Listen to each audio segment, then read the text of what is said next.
Today, we unveil one of the most dangerous secrets: how Satan deceives four categories of people: the ascetic, the worshiper, the scholar, and the commoner.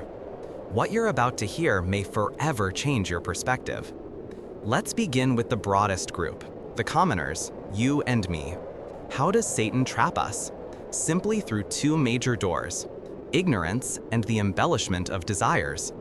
He comes to you while you're immersed in daily life and whispers, "Why complicate things? Religion is easy. Enjoy your youth. Life is long, and repentance can come later." He beautifies falsehood until it appears as truth, and makes sin seem like a minor slip, not worth stopping for. Even more dangerous is how he exploits your ignorance. He comes to you in moments of weakness to plant doubts in your heart about the fundamentals of your faith. He whispers questions about the nature and attributes of God, not to elevate your understanding, but to plunge you into confusion and endless doubt. He also fuels sectarianism and opinionated fanaticism, so you find the commoner arguing and fighting over matters he doesn't truly understand, while drowning in his own personal sins. Now we ascend to the worshiper, the man who spends his nights in prayer and his days in fasting. Is he safe from Satan? Not at all. In fact, Satan's plan for him is more cunning. The first deception is making him prioritize worship over seeking knowledge. He believes that more prostrations and prayers are better than understanding his religion. Thus, he worships in ignorance. And worship in ignorance often causes more harm than good. Then Satan comes through the door of false perfection, whispering about purity and prayer. You see him washing the same limb repeatedly, repeating his intention dozens of times, and perhaps missing congregational prayer due to his obsession with ablution. Satan steals the soul and humility of worship, leaving him trapped in form and appearance. The greatest calamity is when Satan plants a seed of vanity and showing off. The worshiper begins to admire his own worship and sees himself as better than others, nullifying his deeds without realizing it. And what about the ascetic, the one who has abandoned worldly pleasures?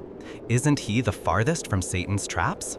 Satan comes to the ascetic through the very door he thinks is his fortress, asceticism itself. He beautifies excessive harshness on the self beyond what the religion commands. He abandons permissible things and tortures his body, with coarse wool and minimal food and drink, thinking this is the peak of asceticism. He forgets that the best guidance is the guidance of Muhammad sallallahu alaihi wasallam.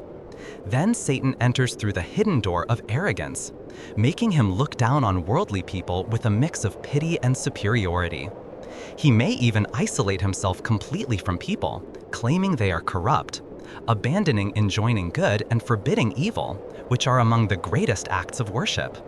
Thus, Satan turns his detachment from worldly temptations into detachment from people, and his isolation from trials into isolation from truth and duty.